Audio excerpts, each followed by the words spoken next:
نظام کی اور سفارتی پالیسی کے لیے سنگین چیلنج بنتے جا رہے ہیں پاکستان کے لیے، اور کیا وزارت داخلہ اس دھمکی کو کس طرح سے انٹرپریٹ کر رہی ہے؟ اور آخری چیز، کیا اس پر کوئی عملی رد عمل وزارت داخلہ کی طرف سے پاکستان کی طرف سے؟ یہ کس نے کہا ہے؟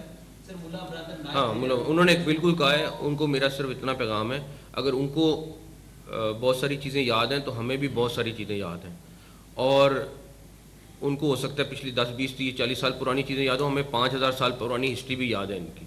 تو میں اس ڈیٹیل میں نہیں جاؤں گا، اور صرف اتنا کہوں گا کہ ابھی بھی ان کے پاس آپشن ہے کہ ان دہشت گردوں کو لگام دیں، اور جو بیسک چیز ہم ان سے بات کر رہے ہیں اس کے اوپر بات کریں. ورنہ اگر ہسٹری میں گئے تو پھر بڑا کچھ ان سب کا ہمارے پاس موجود ہے.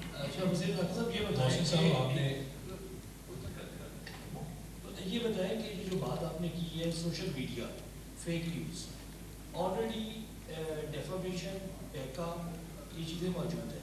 اب فیک نیوز کے خلاف آپریشن کی کیا ٹیئرز ہوں گے، کس طریقے سے آپریشن سٹارٹ ہوگا، اور اس میں کس قانون کے تحت ٹرائی کیا جائے گا، اور کیا اس کے حوالے سے کوئی ریگولیٹری باڈی بھی بنے گی؟ آلریڈی ایک تو میرے خیال میں آلریڈی بن رہی ہے. دوسرا یہ NCCI کے پاس یہ پاور ہے، اور ہم نے انفارمیشن منسٹر سے یہی بات کی ہے کہ جو جہاں پہ وہ سمجھتے ہیں کہ فیک نیوز، دیکھیں پھر میں کہوں گا ہم ٹی وی چینلز کو کیوں نہیں کہتے. میں خود بتا رہا ہوں کہ ایک فوٹیج چلتی ہے غلط تو پیمرا فائن کرتا ہے اور ہم پے کرتے ہیں. اس کی وجہ یہ ہے کہ ایک سسٹم ہے. اس وقت لگ بھگ 1 لاکھ کے قریب لوگ پاکستان میں 5-10 ہزار پالیٹکس پر بات کر رہے ہیں، 70-80 ہزار ہر فیلڈ میں پاکستان میں بھی لوگ کر رہے ہیں. کریں دیکھیں کسی کو کوئی مسئلہ نہیں ہے. نہیں آپریشن کا ورڈ میں نہیں یوز کر رہا، میں کہہ رہا ہوں کہ جو بھی فیک نیوز پھیلائے گا وہ رسپانسبل ہوگا. اسی لیے میں نے انفارمیشن منسٹر ہم دونوں نے یہی بات کی ہے کہ ہم اس کا کسی صورت میں بھی جرنلسٹ کے خلاف کوئی بات نہیں ہے. صرف وہ لوگ جو فیک نیوز پھیلائیں گے، اب لیٹ سے کہ کسی نے کہہ دیا کہ جی ABC بندہ فوت ہو گیا. اب بھائی فوت ہوا ہے تو پھر بتاؤ، پھر اس کو لو رسپانسبلٹی، ہمت کرو کہ ہاں بتاؤ کہ ہاں میں نے کیا ہے. وہ چیزیں محسن صاحب یہی میرا کوشچن بھی تھا کہ آپ نے صحافیوں پہ کچھ بات کر دی، لیکن جو سیاسی جماعت خاص طور پر ایک انڈیا سے بھی انہوں نے مہم اسٹارٹ کی ہوئی ہے، ان کے خلاف کیا کارروائی ہوگی؟ کیونکہ موجود تو وہی ہیں فیک نیوز کے، اور ان کی طرف سے پریس کانفرنسز کی جاتی ہیں لندن سے، بھارتی میڈیا سے اور دیگر ممالک سے.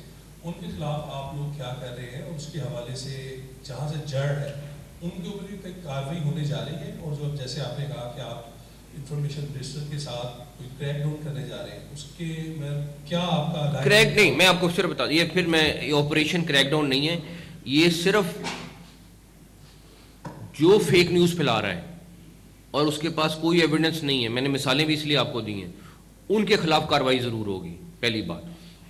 جہاں تک رہی بات سیاسی جماعت کی، اس پہ میری ذاتی رائے کچھ اور ہے، اور اوور آل میرے خیال میں جو بھی فائنل ڈیسیژن ہوگا، میں تو چاہتا ہوں کہ بالکل جو لوگ جتنے ایکسپوز ہوں اچھا ہے، لوگوں کو پتہ چلے کہ لوگ کس ایکسٹینٹ تک جا سکتے ہیں. لوگوں کو پتہ چلنا چاہیے کہ کون ایک ملک کی انٹیگریٹی، ملک کی اسلامیت کے لیے ایک لائن ہوتی ہے کہ آپ اس سے زیادہ کبھی دشمن کے ساتھ جا کے نہیں ملتے.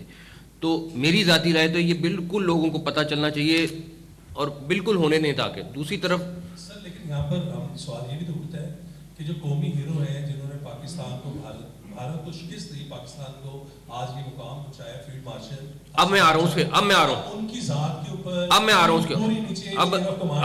اس کے اوپر اب رہ گئی اسٹیٹ کی بات. اسٹیٹ کا بالکل فیصلہ کلیئر ہے کہ جو چاہے وہ انڈیا کے ساتھ کر رہا ہے، چاہے وہ ہمارے اداروں کے ساتھ کر رہا ہے، وی ول ناٹ اسپیئر دیم.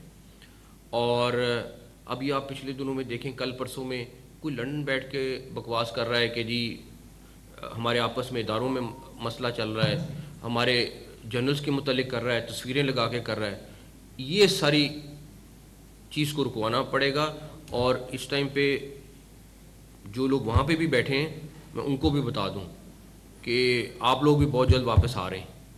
تو یہ سمجھ لیں کہ آپ کو آ کے یہیں پہ دینا ہے. آپ اگر یہ سمجھیں کہ آپ کو کوئی پروٹیکشن ملے گی, سارا کچھ ہوگا, وہ ممکن نہیں ہے. اور بہت جلد ہم آپ کو یہاں لائیں گے اور آپ کو ان ساری چیزوں کا جواب دینا پڑے گا. آخری